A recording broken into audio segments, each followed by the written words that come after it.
Hello ladies and gentlemen, and welcome to my channel. This is your host Cryptic, and today is going to be the very first video in my Tip See series. Mostly a tip guide on how to play a lot of classes in TF2 and maybe other things depending on how it goes. Disclaimer, we're going to be going over the Spy today, and first thing I should mention about Spy is that he is a pain, and pardon my French, in the ass to play. Literally. It's not a class for fresh players to expect to have an easy time with. The purpose here is to familiarize and assist with the baguette toter himself, the Spy. So without further ado, let's jump right into it. Lesson 1, that's going to be today, the lowdown. Step 1 to mastering the sneaky slink is to arm yourself with more than mere bullets. That's right, knowledge. Knowing is half the battle. The other half is common sense mixed and served on the rocks with practice, but you can get to that part yourself.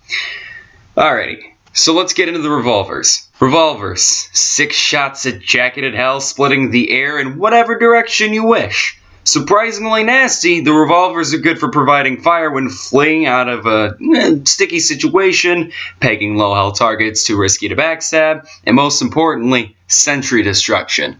That right there is something a lot of players don't really realize when they go on to something like the Sapper. One thing you want to do, and this is a little bit off topic here, but whenever you sap a building, it's good to usually start pegging it with a revolver if nobody's nearby to really get rid of that sucker quick. Helps your teammates, helps you, helps everybody, pisses off the engineer. Hilarious. Back on topic, the revolvers are made for times when your knife just won't cut it. Pun intended.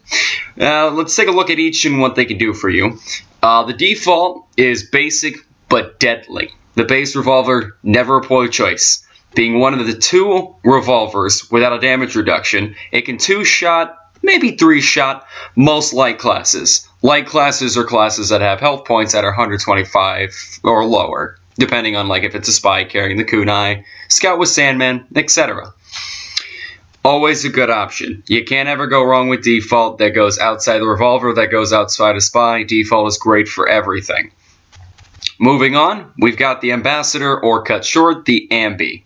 One of the most notorious revolvers, it's known widespread for its ability to skull plug your enemies. In short, the Ambassador, Ambi, whatever you'd like to call it, is easily going to scare off any class if only one bullet fell their tiny little heads.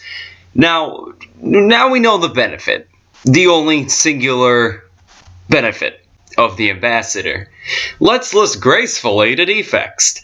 The headshot has a cooldown, it does 15% less damage, fires 20% slower, and it has no random crit hits. Sound bad?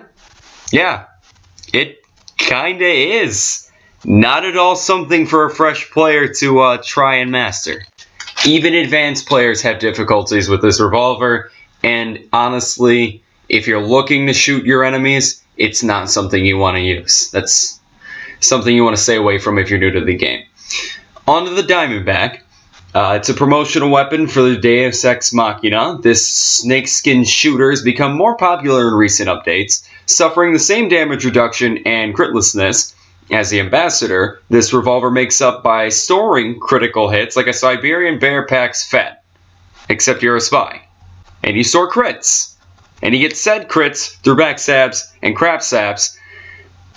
Look, you know, if you want to train your aim, it's like a body-shotting Ambassador. Just remember to make those crits count, because you can store them and lose them just as quick. On to the Electronger. The pea shooter that makes the same sound as a cap gun did when I was a kid. It's a whole story different. This adorable little firecracker suffers a 20% damage decrease, which basically means the sound hurts worse than the bullets unless you stuff the barrel in your opponent's ear. Fun. But the flip side is that it's utility use. It's utility use. Got it. Close enough.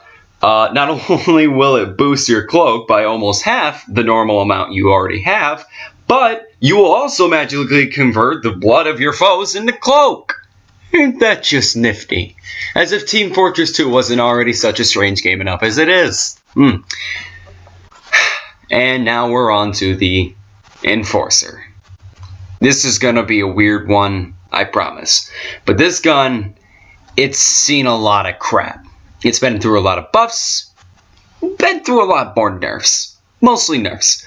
And while it's not ambassador level garbage, it's certainly lost its title as the little nasty POS that ruined everyone's day because you can't aim and the medic, who's heavy as a brainless moron, decided to crit you instead.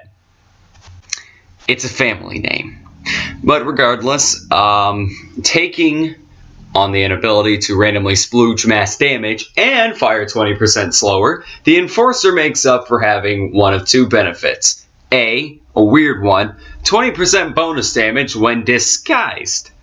And if you attack at all while disguised, you'll lose your disguise, which means that you get a one-time damage buff every time you drop disguise with this gun.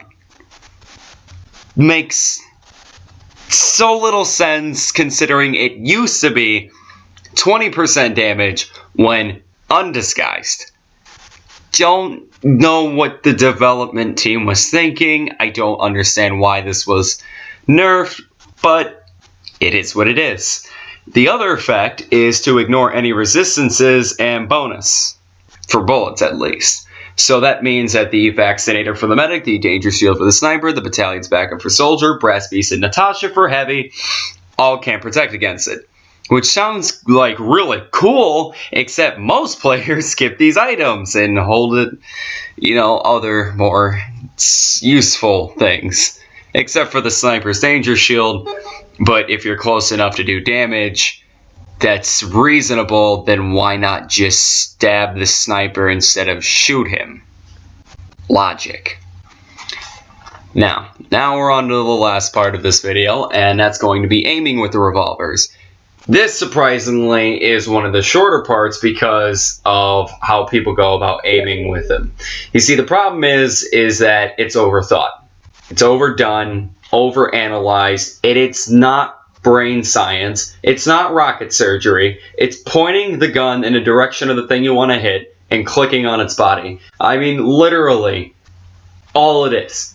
Bullet weapons, they're hit scan, which means, again, if you put your cursor over an enemy, click him, the bullet is guaranteed to hit. You don't need to track your target. You don't need to aim ahead.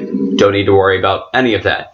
So all in all, if you aim for the biggest chunk of the enemy you're trying to shoot, and you put the crosshair over them, and you click your mouse, you're going to hit them. I mean, not unless you use the M-Trashitor, my new name for it. I mean, if you want to make your life difficult and then complain about it anyway, even though you could just change it easily, use the M-Trashitor. But all in all aiming is just looking for the biggest part of your enemy that you could possibly aim for, keeping up with it and clicking on it. It's something that a lot of players, I think, take a little bit too far when they go into thinking about aiming, and it's to be expected with classes such as the soldier and the demo, which require a lot of aiming ahead, and the sniper, which is more reflex. But all in all, that is the revolver segment of the video of the Tip See spy series and how to aim with them. There's going to be annotations down there in the bottom right to continue to the next video if you want to go ahead and watch that. But I appreciate you taking your time to go ahead and watch this video, and if you'd like to, leave a like, subscribe.